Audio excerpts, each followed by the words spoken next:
好，中美之间的这一场贸易战，其实呢，我们现在来扩大范围来看，也涉及到了现在甚至中美打起了这个港口费的大战。今天一起来看到这个最新的火线话题。今天会请3位来宾来帮我们做解答的。第一个，现在中美港口费大战已经全面正式的开打了。美国加征针对于这个中国大陆的船只，每吨是50美元。中国同样的也不示弱，持续的反击，课征大约是400人民币。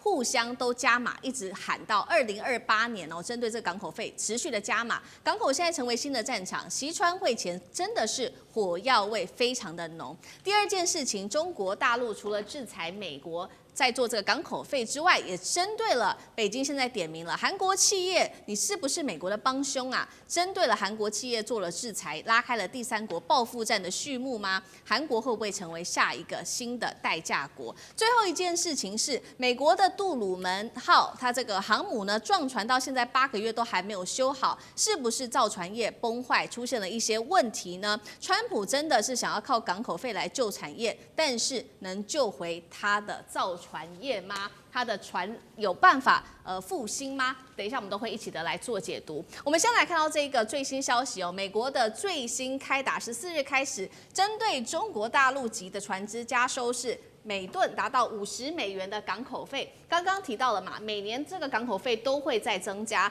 那再涨的金额大约是30美元，一直到2028年，美国对中国征收的费用会达到140美元。同样的，中国大陆也针对美国做回击哦，14日开始，只要是美国企业或美国持股超过25%的船舶，会加征400人民币的港口费，一样的每年都会涨，最多到2028年会涨到1120人民币，大约是56美元，可以说是以牙还牙，以港还港哦。更狠的事情是，北京除了针对美国之外，也针对了韩国企业。商务部的最新宣布，对韩国的韩华海洋这一间公司呢，在美国的5家子公司要来实施制裁，因为理由是这5家企业配合美国政府，针对中国进行了这个301调查，等于说他们就是帮凶。那等于北京也公开警告，是说任何的国家第三国，你只要帮美国，就会被准备封杀。节目一开始请教岳老师怎么看哦？川普现在是以港口费希望让中国大陆来屈服，但是港口费真的能让大陆屈服吗？老师怎么看？今天刚好是美国时间10月14号，也就是港口费开始征收的日子。上一次我来节目的时候就提到这个港口费的问题。我觉得非常非常有趣的事情，就是实际上要做的事情是要让美国的造船业重新恢复起来。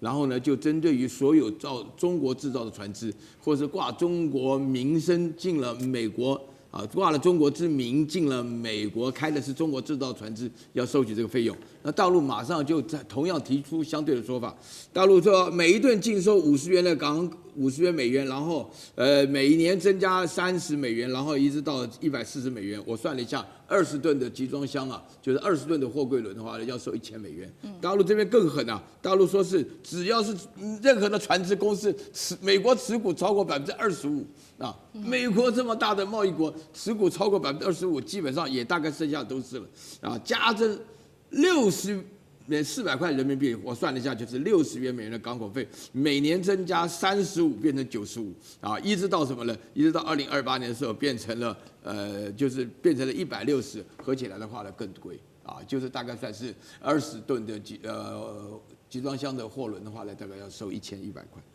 ，1100万哦，这个事情就非常严重。那我现在强调这个事情的话呢，刚刚主持人问到我说，中国会不会胜？谁会胜？我跟你讲啊，这个问都不用问。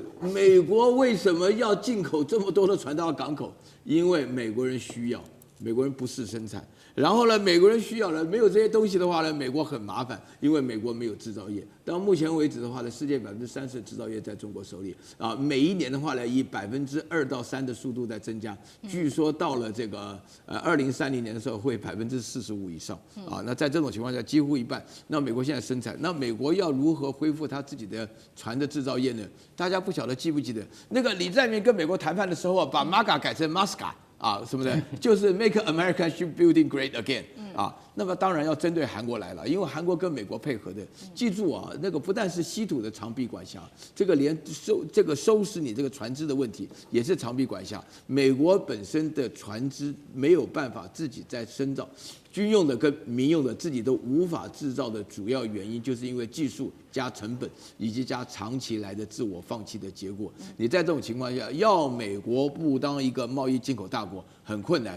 到中国来讲的话呢，由俭入奢易，由奢入俭难。你说这一场这个贸易战的过程当中的话呢，对中国来讲，它不缺任何东西。是，所以我个人是比较看好的，而且我觉得这个有点愚蠢这个收这个港口费真的有点愚蠢因为人家进来的话呢，就是为了要奠定你要进口就要便宜嘛。美国为什么进口东西这么便宜呢？就是因为美国大量的进口，人家竞争嘛。那美国之所以关税有这么强大的底气，也是因为便宜嘛。就是大家要竞争卖到美国，你现在美国不要了，美国不是陷入很大的麻烦吗？对，他一开始最终的目的是希望能够复兴美国的造船业，所以当时呢也找上了韩国来做帮忙哦。但是现在我们看到中国也针对韩国做出了他的子公司嘛，这一家是韩华的子公司做出制裁，是要针对韩国做一个警告吗？不要成为川普的打手。华干哥怎么看？好，我还记得去年那个韩华旗下在费城造船厂进行了 MAGA 盛大的仪式，那布条挂出来就是 MAGA， 你知道吗？让美国再次伟大。我的天哪，这是干嘛？你只不过是说韩华海洋株式会社去收购了这个费城造船厂，对不对？我先讲一下费城造船厂的历史。它以前在24大战争的时候是美国海军主要造船厂之一啊。那什么自由轮就是他造的，自由轮跟那个登陆舰，你知道登陆舰后来造了多少艘？就是我们的中字号造了1000艘，听清楚，1000艘。那个费城海军造船厂那个时候的能量有多大？后来到了最后，你知道吗？不是近20年来，近30年来，30年前它就已经非常的寥落了。然后让韩华也没办法，韩华也是美国要他的，他就去收购它，所以收购了他就挂个布条 ，mega， 我靠，就是以后要干嘛？以后要让美国再次伟大。我们今天韩国人来帮你忙了。那问题在于说，韩国人来帮忙，但是你总不能帮着美国来调查我们中国吧？他现在美国对于中国的301条款，它的调查的主要的项目是什么？就说你在中国的海事物流跟造船业方面，中国政府拿出了多少补贴？那这个就是什么？那这个就是不公平。那就是说，在企业跟企业的这个竞争上面。对于我们美国造船厂是不公平的，所以韩华株式会社，请你提供资料。韩华就真的提供很多资料给他们啊，足以让美国的301调查能够成功。所以中国商务部也开始了，他就说你旗下5家公司，我们现在都要制裁。为什么？因为你严重违反了商业公平竞争的原则，然后呢，你今天也违反了国际法，所以李在明现在有点慌，你知道吗？对。我说你要制裁我们，你可以自己去好好这个衡量一下。李在明，对于美国而言你们可能很重要，而美国也对你们是非常的重要的一个盟友，尤其是在造船工业上面，可能你今天韩华株式会社可以在美国得利，但是你不要忘记了，你若要跟中国竞争、跟中国对抗的话，那输的应该是你们南韩自己。所以我认为。李在明现在头很痛，因为他不知道怎么样去安抚中国。好，一方面美国找上韩国也是需要，因为美国自身的能量也不足够。我们来看到，就以中美之间的商船的运力等等，我们等一下来做一个比较具体的一个比较因为《纽约时报》这边特别报道的是说，川普之所以会祭出这样子的港口费，其实是早就已经规划好的一个计谋、一个阴谋了，就是要反制现在大陆在造船业上面的主导的重要地位，因为美国它的这个造船业一直都在萎缩。那尤其比较具体的例子是在10月5号，当时呢不是有一个美国海军的建军250周年的典礼吗？杜鲁门号就是美国自己的航母当时在川普他在发表演说的时候，可以看到背景挂了一个巨大的帆布。那根据了解，就是因为在8个月前，这个杜鲁门号曾经跟某个货轮相撞，所以没修好，他们等于是放了这样一个帆布去遮住，这个叫做遮羞布。那刚刚讲了嘛，我们要做一个中美之间的商船的一个制造能力的比较。我们现在来看到这个画面，首先就以全球的商船运力来做比较，中国大陆目前的占比是17%，美国只有4%。造船的产能，画面上我们来看到，中国现在是23%，美国是4%。如果以商船制造的能量来说，中国是55%，美国只有1%，差距恐怕要10年才能补得回来。汉庭怎么看？可怜呐、一艘航空母舰的撞痕8个月修不好，是新竹棒球场吗？它背后的核心困境当然是基础设施的严重瓶颈啊。目前全美国能够容纳10万吨以上核动力航母的干屋呢，船坞只有4个。那目前已经被华盛顿号、斯坦尼斯号还有其他的占据了，因为他们也在长期大修。那还有一些新建的建造任务所占了，所以导致杜鲁门号无处可修。那当然，这也显示背后美国长期以来的产业空心化。就它造船业的衰落深层结构是什么呢？第一个，劳动力的断层，还有长期的成本飙升。这个行业就是缺人啊，比如说焊工啦，然后以及结构的工程师，都是需要非常熟练的技术工程师。可是呢，缺口高达30%以上，而且工人的平均年龄也都偏大，导致人力成本居高不下。所以美国船厂的这个光是人工的费用就比大陆高2到4倍。而第二是供应链受制于人，现代军舰建造维修的很多关键原材料，比如航母耐热需要的这个什么锑和钨，那都是依赖中国大陆进口。那中国大陆现在呢，就针对稀土来做卡脖子，所以直接卡住了美国航母维修的一些必备的弹药的材料。再来第三，也是美国自己长期这种保护主义惹的祸。1920年代，美国通过了琼斯法案，主要就是保护本土的航运业和造船业，它就规定所有的东西都必须由美国制造啊，美国人有啊，美国开的船啊。但长期来看，就因为缺乏了国际竞争，所以推高了成本，也削弱了行业的竞争力。那当然导致在国际的竞争之间，你美国的造船或者是运输就落后了。而加上大陆、南韩跟日本，他们的这些造船都有长期稳定的订单，长期又能够形成规模的经济效应，自然就能够再研发、再投入，所以美国就一直屈居于下。但是这一次所谓航母这个8个月修不好，它更凸显的是美国整体的军事和战略都出现了问题。第一个，战备能力的空心化，维修然后要不断的积累排到后面。除了杜鲁门号，还有一个博伊西号，最严重的干嘛？它排队等修要修9年呢。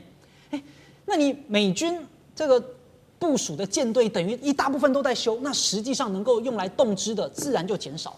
打仗打的是什么？作战先锋，但它能不能够打得久，而且打得强，长期维持，就是要靠后勤跟维修。如果最顶尖的军舰8个月都不能修好，那你的后勤维修体系当然就是大受打击了。所以在战争的时候就显得特别的脆弱。而航母本来也是美国军力以及威慑的重要展现。那如果你航母都出包，自然而然对国家整体的形象跟军事的威慑能力就大幅下降。所以杜鲁门航母上面的那一块帆布，不仅是盖住了伤痕，它其实更是揭露美国背后制造业空心化、供应链的脆弱跟战略资源错误的配置综合结果。好，所以我们看到这一场中美贸易战打到现在，中国大陆有以经济来讲，手握不管是稀土的王牌，或者是在这个美豆上面的王牌。那另外一方面，我们刚刚讲的在军事上面，川普想要复兴他的造船业跟制造业也都是失败的。接下来这个中美贸易战会怎么谈下去？还会扩大打下去吗？还是两国会逐渐的达成共识？老师怎么看？你问我是 yes or no 的问题，那我告诉你，那个达成共识的机会非常小，对，继续打下去的机会非常大。那这个你刚刚提到的什么晶片、大豆、商船、军火等等，这就呼应我刚刚第一次发言，因为大国人口多地方比较大，所以它利益面非常多，这个我也需要，那个我也需要，但什么都能够自己提供吗？没有办法，所以会需要对方，这个叫做经济互赖嘛。那在过去这个自由全球化的时代。那我们用自由主义的这个国际理论来看，这两个大国是这样相处的。可是现在两个大国的这个摩擦越来越激烈，对抗越来越升高。这个时候用现实主义来看就非常精准。现实主义有一个非常重要的一个概念，就是大国之间彼此不会相互信任，而且很容易掉入所谓的安全困境。就我总怀疑你是不是要对我做什么，那我就把我自己武装更强一点。因为你武装更强，对方说，哎呦，你弄那么强，你是不是要打我啊？他又怀疑对方，所以就落入一个安全困境，然后那个对抗的螺旋就升高。那所以我我看现在美国跟中国将来回到你刚刚问题，他们将来会不会达成共识呢？机会非常小，彼此会互相猜忌，就要想出更多的不同的领域，来我戳你一下，你戳我一下，要想办法来挑逗对方一下，或怎么样来打击对方。所以我觉得这个用邓小平一句话来讲，斗而不破。对不对？是。所以我们看袁老师，袁老师我们是非常优秀的同学，斗而不破是不是这个概念？没错嘛，差不多就这个概念。对，大国还会继续斗下去。中华文化中斗而不破，对对对，继续斗，不会那么快破，但是绝对不会就停下来。好，谢谢吴老师。那我们休息一下，马上回来。地缘政治、美中之争、战略价值、强权崛起、小国生存。现在与未来洞悉事件走向，掌握世界脉动，全球观点。